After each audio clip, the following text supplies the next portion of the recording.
ये स्टोरी है 22 साल के कॉलेज स्टूडेंट की, जिसका मर्डर कैसे हुआ ये अभी तक एक मिस्ट्री बना हुआ है। मुंबई पुलिस के 4 साल के इन्वेस्टिगेशन के बाद भी केस सॉल्व नहीं हुआ और लास्ट में इसे बंद करना पड़ा। 22 साल का एक लड़का ब्रेडन गोन्सलेव्स 2016 में आरए पुलिस के पास उसके मर्डर का केस आता, पर एविडेंस नहीं मिलने पर केस क्लोज कर दिया जाता। गोन्सलेव्स महाराष्ट्र के वेस्ट गोरे गांव में अपनी मां और बड़ी बहन के साथ रहता था। वह डेली मॉर्निंग वॉक के लिए पास के आड़े कॉलोनी में जाता था और कुछ घंटों बाद वापस आ जाता था। 19 दिसंबर 2016 को वह मॉर्निंग वॉक के लिए गया तो वापस नहीं आया। उसकी माँ और उसकी बहन दोपहर तक उसका वेट करते हैं और तब तक वे उसके सारे फ्रेंड्स और जिन जिन जगहों पर वो अक्सर जाया करता था उनसे कांटेक्ट करते हैं, पर वहां भी उसे कुछ पता नहीं चल पाता है। सुबह से शाम हो गई पर गोन्सलेव्स का अभी भी कुछ पता नहीं चल पा रहा था। उसके फैमिली मेंबर ने उसी शाम को दिलदोस्ती पुलिस स्टेशन में उसके मिसिंग पर्सन का कंप्लेंट फाइल करवाया। 3 दिन बाद 22 दिसंबर 2016 को आरे कॉलोनी में रहने वाले एक व्यक्ति को उसके जंगल वाले एरिया में एक हेडलेस डेड बॉडी मिलती, जिनकी इंफॉर्मेशन वो तुरंत पुलिस को देता है। पुलिस स्टेशन से एक टीम उस लोकेशन पे पहुंचती और वहां पे पुलिस को एक डेड बॉडी मिलती है, जिसका ना तो सर था और न ही उसके बदन पे एक भी कपड़ा, और वह डेड बॉडी पेड़ के झाड़ियों के पास सिटिंग पोजीशन में था। ऐसा लग रहा था मानो वो बैठा हुआ है। उस लोकेशन से 20 मीटर की दूरी पर उस डेड बॉडी का सर और उसके कपड़े मिलते हैं। उसे थोड़ी दूरी पर एक बैग में मिरर, नारियल, हल्दी, कुमकुम, धागा, वो सारे सामान जो हम पूजा में यूज करते हैं वहां मिलते हैं। डेड बॉडी को पास ही हॉस्पिटल में फॉरेंसिक एक्सपर्ट और सीनियर पुलिस ऑफिसर के साथ भेज दिया जाता है। कुछ घंटों में रिपोर्ट आई और पता चला वह डेड बॉडी ब्रेडन गोन्सलेव्स की है, जो 19 दिसंबर को लापता हो गया था। पुलिस ने मर्डर का केस रजिस्टर किया और एक टीम को इस केस को सॉल्व करने के लिए हायर किया। पुलिस इस केस पे काम कर ही रही थी तभी ब्रेडन गोन्सलेव्स के पोस्टमार्टम रिपोर्ट से शॉक करने वाली डिटेल सामने आई। जेब, थ्रोट, वॉइस बॉक्स, चीन से लेकर चेस्ट तक के उसके सारे बॉडी पार्ट्स गायब थे। पोस्टमार्टम रिपोर्ट में पता चला गोन्सलेव्स का डेथ सर पे चोट लगने की वजह से हुई है। जिस दिन उसकी बॉडी मिली थी उसके 3 दिन पहले ही उसका मर्डर हो चुका था। उसके बॉडी पे कुछ इंजरी मार्क हुए हैं जो उसे हार्म करने के इंटेंशन से नहीं बनाए गए थे। वो कुछ सिंबल जैसा लग रहा था।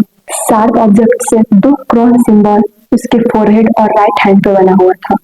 इतनी बुरी तरह से उसका मर्डर किया गया था कि पुलिस भी शॉक थी। लग रहा था किसी ने शार्प ऑब्जेक्ट से टैटू जैसा मार्क बनाया है। गोन्सलेव्स के जीभ कटे हुए थे, राइट चिक का स्किन भी गायब था। सबसे पहले हत्यारे ने उसके बॉडी को 2 पार्ट में काटा, उसके बाद उसके नेक और थ्रोट को जॉ से काटकर अलग किया गया था।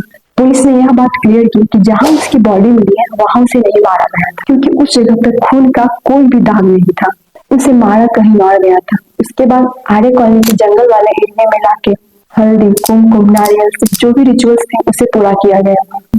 पुलिस ने गोन्सलेव्स के घर के आसपास के सारे सीसीटीवी फुटेज चेक किए। एक फुटेज में दिखता है उसके हाथ में एक प्लास्टिक का बैग है। उसमें क्या था वो क्लियर नहीं दिख रहा था। उसके कुछ देर बाद उसे आरे कॉलोनी के कृषि उद्योग भवन के पास वाले रोड पे देखा गया था और वो गोन्सलेव्स का लास्ट सीसीटीवी फुटेज था। आरे पुलिस स्टेशन से कई किलोमीटर के आगे तक के सीसीटीवी कैमरे में उसका कोई फुटेज नहीं था। पुलिस का कहना था हो सकता है गोन्सलेव्स ने कृषि उद्योग भवन और पुलिस स्टेशन के बीच वाले लेफ्ट या राइट डायरेक्शन में अपना रूट चेंज किया हो। जिस दिन उसके बॉडी को उस लोकेशन पर फेंका गया था उस दिन के उस एरिया के सारे सीसीटीवी कैमरे बंद थे। पुराने सीसीटीवी के फुटेज में देखा गया कि एक औरत जिसने व्हाइट पंजाबी सूट पहन रखा था अपने ड्राइवर को गोन्सलेव्स को फॉलो करने का डायरेक्शन दे रही। उस कार वाली औरत का भी पता किया पर कोई खास क्लू नहीं मिल पाया। पुलिस का कहना था कि किलर को उस एरिया के बारे में बहुत अच्छे से पता है, किस लोकेशन पर और कहां सीसीटीवी कैमरे लगाए हुए हैं उसे सब पता था। किलर ने आरे कॉलोनी के जंगल वाले एरिया में आने के लिए कच्ची सड़क का यूज किया था और गोरेगांव के आखिरी रास्ते से होकर निकल गया था। सभी रास्तों पे का सीसीटीवी कैमरा उस दिन बंद था। जिसने भी गोन्सलेव्स को मारा था उसे इस एरिया के अंदर और बाहर के आने जाने वाले रास्तों के बारे में बहुत अच्छे से पता था।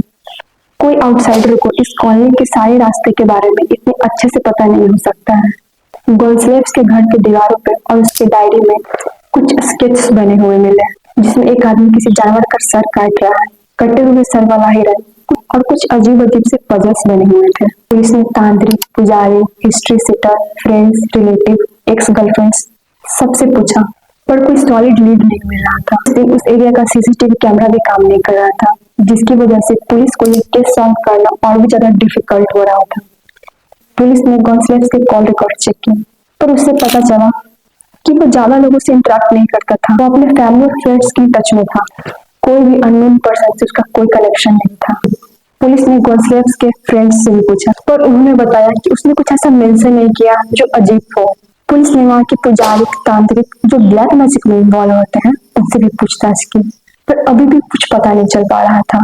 पुलिस ने इस केस का इन्वेस्टिगेशन सारे एंगल से किया, पर कुछ पता नहीं चल पाया। कुछ चीजें ऐसी थी जिसकी क्लैरिटी मिलनी जरूरी थी। अगर गॉन्सलेव्स को मारने के लिए दूसरी जगह पे ले जाया गया था, तो इसमें एक से ज्यादा लोग इन्वॉल्व होंगे। किसी एक अकेले आदमी के लिए उसको पकड़ कर ले जाना पॉसिबल नहीं था। पोस्टमार्टम रिपोर्ट में एक भी इंजरी मार्क ऐसा नहीं मिला था जो ये शो करता हो कि उसने अपने आप को बचाने के लिए स्ट्रगल की हो। गॉन्सलेव्स की माँ और उसकी बहन 4 साल तक पुलिस स्टेशन और क्राइम ब्रांच के चक्कर लगाते रहे, ताकि वो अपने बेटे के कातिलों को पकड़ा सके। गॉन्सलेव्स की मां ने मुंबई मिरर रिपोर्ट में कहा था, मुझे हमेशा से लगता था कि पुलिस इस केस को बंद कर ही देगी, और आज वो हो ही गया।